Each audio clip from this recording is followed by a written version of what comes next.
கிச்சனில் ஒரு சில வேலைகளை இந்த மாதிரி செஞ்சிங்கன்னா ஷார்ட்டாக ரொம்ப குயிக்காக ஈஸியாக முடிச்சிடலாம். ஸோ அந்த மாதிரி டிப்ஸ் தான் இந்த வீடியோவில் நான் ஷேர் பண்ணியிருக்கேன். ஸோ வீடியோவை ஸ்கிப் பண்ணாமல் பாருங்கள், ரொம்பவே யூஸ்ஃபுல்லாகவும் இன்ட்ரெஸ்டிங்காகவும் இருக்கும். Hello everyone, welcome back to my channel. வீடியோக்கு போகிறதுக்கு முன்னாடி ஃபர்ஸ்ட் டைம் சேனலை பார்க்குறீங்கன்னா ப்ளீஸ் சப்ஸ்கிரைப் பண்ணிட்டு பாருங்கள். கூடவே இருக்கிற பெல் ஐக்கனையும் கிளிக் பண்ணிக்கோங்க. அப்போ தான் நான் போடுற வீடியோஸ் உங்களுக்கு நோட்டிஃபிகேஷன் வரும், நீங்களும் மிஸ் பண்ணாமல் பார்க்கலாம். ஃபர்ஸ்ட் டிப் என்னென்னு பார்க்கலாம். தோசைக்கல்லில் இந்த மாதிரி கொஞ்சமாக ஆயில் சேர்த்துக்கலாம். இதில் ஒரு சின்ன துண்டு புளி சேர்த்துக்கோங்க.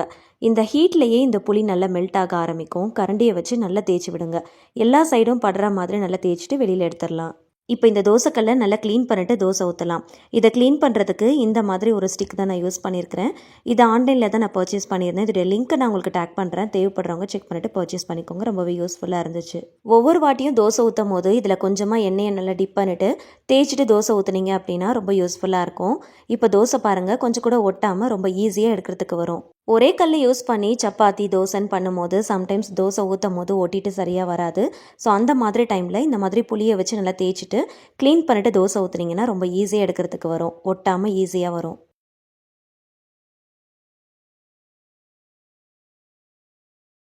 நெக்ஸ்ட் டிப் என்னென்னு பார்க்கலாம். குழம்பு மிளகாய் தூள்லாம் பல்கான குவான்டிட்டியில் நம்ம அரைச்சி இந்த மாதிரி ஸ்டோர் பண்ணி வச்சுருப்போம் இல்லையா? ஸோ அதை எடுத்துகிட்டு நம்ம யூஸ் பண்ணிட்டு எப்படி நம்ம ஸ்டோர் பண்ணி வைக்கலாம் அப்படிங்கிறத பார்க்கலாம். எப்பயுமே குழம்பு மிளகாய் தூள்லாம் எடுத்து ஒரு பாட்டிலில் ஸ்டோர் பண்ண போகிறோம் அப்படின்னா இந்த மாதிரி கரண்டி யூஸ் பண்ணிக்கோங்க.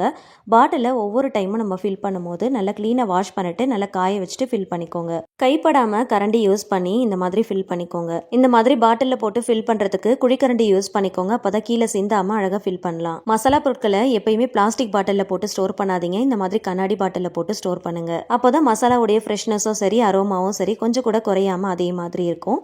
இதை எடுக்கிறதுக்கு ஒரு ஸ்பூன் போட்டு ஸ்டோர் பண்ணி வச்சுக்கோங்க. எடுத்து யூஸ் பண்ணது போக மிச்சம் இருக்கிற மசாலாவில் இந்த மாதிரி ஒரு கட்டி பெருங்காயத்தை போட்டு க்ளோஸ் பண்ணி வச்சுருங்க. இந்த மாதிரி வச்சிங்க அப்படின்னா வண்டு பூச்சி வராமல் இருக்கும். அதே மாதிரி மசாலாவுடைய அந்த வாசம் மாறாமல் இருக்கும். மசாலா அரைச்சப்போ எந்த அளவுக்கு ஃப்ரெஷ்னஸ் இருக்கோ அதே ஃப்ரெஷ்னஸ் அப்படியே இருக்கும். அதோடைய வாசமும் சுத்தமாக மாறாது. அதே மாதிரி ரொம்ப கட்டியாக ஆகாமல் வண்டு பூச்சிலாம் வராமல் ரொம்ப சேஃபாக நம்ம ஸ்டோர் பண்ணி வச்சுக்கலாம். நெக்ஸ்ட் டிப் என்னென்னு பார்க்கலாம். இரும்பு கடாயோ இல்லைனா இரும்பு தோசைக்கல்லோ நீங்கள் யூஸ் பண்ணுறீங்க அப்படின்னா கண்டிப்பாக அந்த டிப் ரொம்பவே யூஸ்ஃபுல்லாக இருக்கும். இந்த மாதிரி நீங்கள் சேஃபாக வச்சு யூஸ் பண்ணிக்கலாம். இரும்பு ஐட்டமில் எந்த பொருள் வச்சுருந்தாலும் அதை நம்ம வாஷ் பண்ணிவிட்டு அப்படியே வச்சோம் அப்படின்னா கொஞ்சம் நேரத்தில் அப்படியே துரும் பிடிச்சா மாதிரி ஆகிடும்.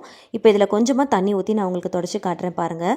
இதை பார்க்கும்போது அந்த துரு பிடிச்ச கரை நமக்கு தெரியாது. ஆனால் இதை தொடச்சி பார்க்கும்போது பாருங்கள் எந்த அளவுக்கு துரும் பிடிச்ச கரை இருக்குன்னு.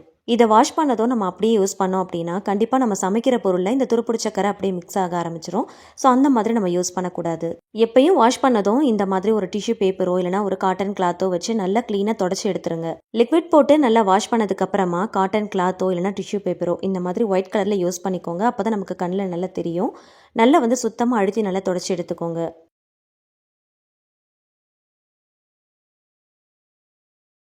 இதில் கொஞ்சமாக ஆயில் அப்ளை பண்ணிக்கலாம். எல்லா இடத்துலையுமே படுற மாதிரி நல்லா ஆயில் அப்ளை பண்ணிக்கோங்க. இந்த மாதிரி நல்லா ஸ்ப்ரெட் பண்ணி கையால் நல்லா அப்ளை பண்ணிவிட்டு நல்லா தேய்ச்சி விட்டுருங்க. இதை அப்படியே வச்சிடலாம். நமக்கு சமைக்கும் போது எடுத்து நம்ம அப்படியே யூஸ் பண்ணிக்கலாம். இரும்பு பாத்திரங்களை வாஷ் பண்ணிவிட்டு அப்படியே வச்சாலோ இல்லை வாஷ் பண்ணிவிட்டு உடனே நம்ம சமைக்க ஆரம்பித்தாலோ கண்டிப்பாக அதில் துருப்பிடிச்ச கரை இருக்கும். ஸோ அதனால் அப்படியே நம்ம யூஸ் பண்ணுறதுக்கு பதிலாக இந்த மாதிரி ஆயில் அப்ளை பண்ணிவிட்டு நீங்கள் யூஸ் பண்ணுங்கள்.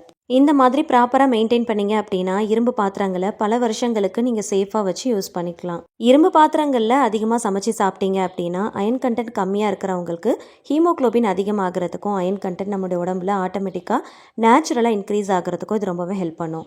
நம்ம சமைக்கிற உணவு பாத்திரங்களில் இந்த மாதிரி இரும்பு பாத்திரங்கள் பன்சட்டி பாத்திரங்கள் இந்த மாதிரிலாம் யூஸ் பண்ணிங்க அப்படின்னா உடம்புக்கு ரொம்ப நல்லது. அதை ப்ராப்பராக மெயின்டைன் பண்ணுறதுக்கான நிறைய டிப்ஸ் நம்ம வீடியோவில் ஷேர் பண்ணியிருக்கேன். ஸோ அது எல்லாமே செக் பண்ணி பார்த்துக்கோங்க. நெக்ஸ்ட் டிப் என்னென்னு பார்க்கலாம். ஒரு பவுலில் 250 ml கப்பில் 2 கப் அளவுக்கு கோதுமை மாவு எடுத்துருக்கிறேன். இதில் 1 டீஸ்பூன் சுகரும் 1/2 டீஸ்பூன் சால்ட்டும் ஆட் பண்ணிக்கலாம். சால்ட் அண்ட் சுகர் ஆட் பண்ணதுக்கப்புறம் நல்லா மாவில் மிக்ஸ் ஆகிற அளவுக்கு ஃபஸ்ட்டு நல்லா மிக்ஸ் பண்ணி விட்டுக்கோங்க. 2 கப் மாவுக்கு 1 கப் அளவுக்கு வாட்டர் ஆட் பண்ணிங்கன்னா சரியாக இருக்கும். கொஞ்சம் கொஞ்சமாக சேர்த்து நல்லா மிக்ஸ் பண்ணுங்கள். கரெக்டான மெஷர்மெண்ட்டில் வாட்டர் எடுத்தாலும் மொத்தமாக ஒரேடியாக சேர்த்துறாமல் கொஞ்சம் கொஞ்சமாக சேர்த்து மாவு இந்த மாதிரி நல்லா மிக்ஸ் பண்ணிங்கன்னா நல்லா பர்ஃபெக்டாக வரும். எப்பயுமே சப்பாத்திக்கு மாவு பிசையும் போது கையில் அப்படியே ஒட்ட ஆரம்பிக்கும். அதுக்கு ஓரளவுக்கு பிசைஞ்சதுக்கப்புறமா கையில் 1 டீஸ்பூன் அளவுக்கு கோதுமை மாவு போட்டு நல்லா இந்த மாதிரி நல்லா தேய்ச்சி மிக்ஸ் பண்ணிங்க அப்படின்னா கையில் இருக்கிற அந்த மாவு எல்லாமே அப்படியே உதிர்ந்துடும். இதுக்கப்புறம் நீங்கள் பிசைகிறதுக்கு ரொம்ப ஈஸியாக இருக்கும், கையில் ஒட்டாது. மாவு பிசையும் போது கையில் ஒட்டாமல் இந்த மாதிரி ட்ரையாக இருந்துச்சுன்னா பிசைகிறதுக்கு ரொம்ப ஈஸியாக இருக்கும். அதுக்கு இந்த டிப்பை ஃபாலோ பண்ணிக்கோங்க. உள்ளங்கையில் நல்ல அழுத்தம் கொடுத்து இந்த மாதிரி நல்லா மடித்து விட்டு நல்லா அழுத்தி பிசைஞ்சிங்கன்னா மாவு நல்லா சாஃப்டாக வரும். ஓரளவுக்கு பிசைஞ்சதுக்கப்புறம் 1 டேபிள் ஸ்பூன் அளவுக்கு ஆயில் சேர்த்து நல்லா மிக்ஸ் பண்ணுங்கள். ஃபஸ்ட்டே ஆயில் சேர்த்துடக்கூடாது. நல்லா பிசைஞ்சதுக்கு அப்புறமா 1 டேபிள் ஸ்பூன் அளவுக்கு ஆயில் சேர்த்து நல்லா இந்த மாதிரி அழுத்தி பிசைஞ்சிங்க அப்படின்னா மாவு நல்லா சாஃப்டாக வரும். சப்பாத்தி நல்லா சாஃப்டாக லேயர்டாக வரணும் அப்படிங்கிறதுக்காக ஹாட் வாட்டர் கர்டெல்லாம் யூஸ் பண்ணணும் அப்படிங்கிற அவசியமே இல்லை. நார்மல் வாட்டர் யூஸ் பண்ணி இந்த மெத்தடில் பிசைஞ்சிங்க அப்படின்னா சப்பாத்தி நல்லா சாஃப்டாக சூப்பராக வரும். சப்பாத்தி நல்லா சாஃப்டாக வரத்துக்கு கரெக்டான மெஷர்மெண்ட்டில் வாட்டர் ஆட் பண்ணி நல்லா அழுத்தி பிசைஞ்சிங்கனாலே போதும். சப்பாத்தி மாவு பிசைகிறதுல தான் சப்பாத்தியே நல்லா சாஃப்டாக வரும். கையிலையும் கொஞ்சம் கூட ஒட்டாமல் நல்லா ட்ரையாக நல்லா க்ளீனாக இருக்குது பாருங்கள். ஸோ இந்த மெத்தடை ஃபாலோ பண்ணிக்கோங்க. கடைசியாக கொஞ்சமாக ஆயில் அப்ளை பண்ணிவிட்டு ஒரு 15 நிமிஷம் ரெஸ்ட்டு கொடுத்துடலாம். அப்போ தான் மாவு கொஞ்சம் கூட ட்ரை ஆகாமல் இருக்கும். ஆயில் அப்ளை பண்ணிவிட்டு லிட் போட்டு க்ளோஸ் பண்ணி ஒரு 15 மினிட்ஸுக்கு ரெஸ்ட்டு கொடுத்துடலாம். அப்போ மாவு இன்னும் நல்லா சாஃப்டாக இருக்கும். சப்பாத்தி போடுறதுக்கு ரொம்ப ஈஸியாக இருக்கும். சப்பாத்திக்கு பர்ஃபெக்டாக மேட்ச் ஆகிற மாதிரி ஒரு சைட் டிஷ் எப்படி செய்யுதுன்னு பார்க்கலாம். ஒயிட் சன்னாவை ஓவர் நைட் ஊற வச்சு எடுத்துருக்கிறேன். இது ப்ரெஷர் குக்கரில் அப்படியே சேர்த்துக்கலாம். கொஞ்சமாக தண்ணி ஊற்றிட்டு தேவையான அளவுக்கு உப்பு சேர்த்து லிட் போட்டு க்ளோஸ் பண்ணி 4 விசில் வச்சு எடுத்துக்கலாம். கரெக்டாக 4 விசில் வச்சாலே போதும். நல்லா மலர வெந்து வந்துடும். இப்போ இதிலேருந்து ஒரு 1.5 கரண்டி அளவுக்கு ஒரு சின்ன பவுலில் மட்டும் கொஞ்சமாக சன்னா எடுத்து வச்சுக்கோங்க.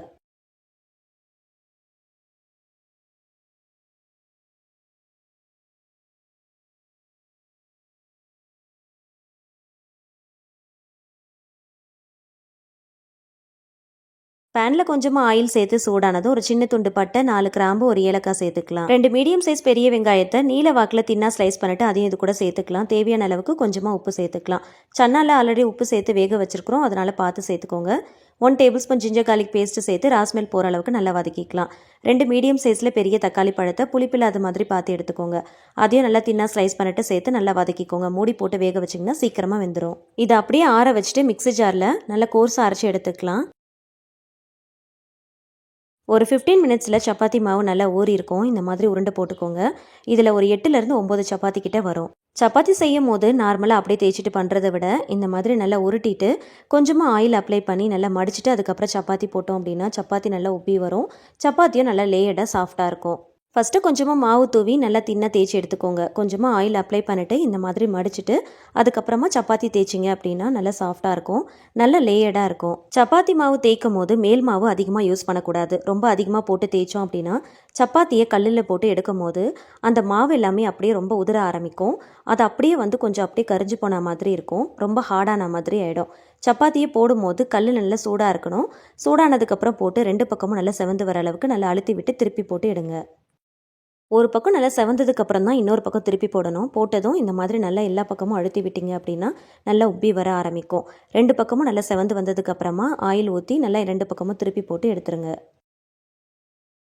சப்பாத்தி பண்ணும்போது ஒரு சைடு மட்டும் ரொம்ப ஹார்டான மாதிரி இருக்கும், அங்கே கொஞ்சம் கரிஞ்சு போன மாதிரி இருக்கும். அந்த மாதிரிலாம் இல்லாமல் இந்த மாதிரி செஞ்சிங்கன்னா பர்ஃபெக்டாக வரும். பிகினர்ஸ்க்கு கண்டிப்பாக அந்த டிப்லாம் ரொம்பவே யூஸ்ஃபுல்லாக இருக்கும். ட்ரை பண்ணி பாருங்கள். சப்பாத்தி சாஃப்டாக வரத்துக்கு இன்னொரு டிப்பும் இருக்குது. சப்பாத்தியை போட்டதுமே ஒரு சில பேர் எண்ணெய் ஊற்றி அப்படி திருப்ப ஆரம்பிப்பாங்க. அந்த மாதிரி பண்ணக்கூடாது. 2 பக்கமும் நல்லா செவந்து வந்ததுக்கப்புறம் ஃபைனலாக எடுக்கிறதுக்கு முன்னாடி தான் ஆயில் ஊற்றி 2 பக்கமும் திருப்பி போட்டு எடுக்கணும்.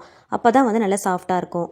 கிரேவி செய்கிறதுக்கு பேனில் க்யூப் சைஸ் பட்டரும் கொஞ்சமாக ஆயில் சேர்த்துக்கலாம். ஒரு சின்ன துண்டு கல்பாசி, ஒரு பிரிஞ்சி இலை சேர்த்துக்கோங்க.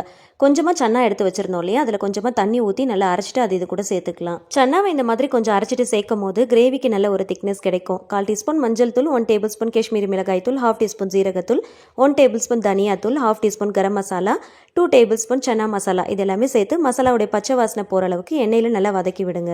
எப்பயும் எண்ணெயிலேயே மசாலா சேர்த்து வதக்கும் போது கிரேவிக்கு நல்ல ஒரு கலர் கிடைக்கும். மசாலாவுடைய பச்சை வாசனையும் நமக்கு சுத்தமாக இருக்காது. நல்லா சுருண்டை இந்த மாதிரி நல்லா வதக்கினதுக்கப்புறம் அரைச்சி வச்சிருக்கிற வெங்காய தக்காளியோடைய பேஸ்ட்டை சேர்த்துக்கலாம். மிக்ஸி ஜாரில் கொஞ்சமாக தண்ணி விட்டு அலசிட்டு அதையும் இது கூட சேர்த்து நல்லா மிக்ஸ் பண்ணி விடுங்க. உப்பு காரம் கரெக்டாக இருக்கான்னு செக் பண்ணி பார்த்துக்கோங்க. லிட் போட்டு க்ளோஸ் பண்ணி கிரேவியை ஒரு 10 நிமிஷத்துக்கு நல்லா கொதிக்க விடுங்க. நல்லா கொதிச்சு வந்ததும் வேக வச்சிருக்கிற சன்னாவை இது கூட அந்த தண்ணியோட அப்படியே சேர்த்துக்கலாம். ஆல்ரெடி வேக வச்ச சன்னா அப்படிங்கிறதுனால இந்த தண்ணியோட அப்படியே சேர்த்துட்டு நல்லா மிக்ஸ் பண்ணி விடுங்க. ஜஸ்ட் ஒரு 10 மினிட்ஸ் மட்டும் மீடியம் ஃப்ளேமில் வச்சு நல்லா கொதிக்க விடுங்க. சன்னாவை அரைச்சிட்டு சேர்த்துருக்கிறதுனால சீக்கிரமாக கிரேவிக்கு நல்ல ஒரு திக்னஸ் கிடைக்கும். ஸோ அதனால் 10 நிமிஷத்தில் ஸ்டவ் ஆஃப் பண்ணிவிடுங்க. கடைசியாக கொஞ்சமாக கசூரி மேத்தியை நல்லா க்ரஷ் பண்ணிட்டு சேர்த்துக்கலாம். 1 கியூப் சைஸில் பட்டரும் சேர்த்துக்கலாம். சேர்த்துட்டு லிட் போட்டு க்ளோஸ் பண்ணிவிடுங்க. ஒரு 5 நிமிஷம் கழித்து ஓப்பன் பண்ணி பார்க்கலாம். கிரேவி நல்லா கமகமன்னு வாசனையோட நல்லா பார்க்குறதுக்கே சூப்பராக இருக்கும். கிரேவியுடைய டேஸ்ட்டும் சரி டெக்ஸ்சரும் சரி பார்க்குறதுக்கு ரொம்ப சூப்பராக இருக்கும். லஞ்ச் பாக்ஸ்லாம் பேக் பண்ணுறதுக்கு கண்டிப்பாக அந்த காம்போ ரெசிபி உங்களுக்கு ரொம்பவே யூஸ்ஃபுல்லாக இருக்கும். ட்ரை பண்ணி பாருங்கள். லீவ் முடிஞ்சு ஸ்கூல் போகிற கிட்ஸுக்கும் ஆஃபீஸ் போகிறவங்களுக்கும் இந்த மாதிரி லஞ்ச் பாக்ஸ் ரெசிபி ப்ரிப்பேர் பண்ணுறதுக்கு இந்த ரெசிபி ரொம்பவே யூஸ்ஃபுல்லாக இருக்கும். சேவ் பண்ணிட்டு கண்டிப்பாக ட்ரை பண்ணுங்கள். நிறைய கிச்சன் டிப்ஸ் வீடியோஸ் நம்ம சேனலில் ஆல்ரெடி போஸ்ட் பண்ணியிருக்கேன். கண்டிப்பாக போய் செக் பண்ணி பாருங்கள். ஒவ்வொரு டிப்ஸும் உங்களுக்கு ரொம்பவே யூஸ்ஃபுல்லாக இருக்கும். Breakfast, snacks, lunch box recipes எல்லாமே நம்ம சேனலில் ஷார்ட்ஸில் நிறைய போஸ்ட் பண்ணியிருக்கேன். போய் செக் பண்ணி பார்த்துக்கோங்க. ரொம்பவே யூஸ்ஃபுல்லாக இருக்கும். வீடியோ பிடிச்சா மறக்காமல் லைக் பண்ணுங்கள். ஃப்ரெண்ட்ஸ் அண்ட் ஃபேமிலிஸ் கூட ஷேர் பண்ணிக்கோங்க. இந்த மாதிரி யூனிக்கான கண்டென்ட் தெரிஞ்சுக்க என்னோட சேனலை மறக்காமல் சப்ஸ்கிரைப் பண்ணிட்டு தொடர்ந்து சப்போர்ட் பண்ணுங்கள். Thank you so much. கீப் வாட்சிங்.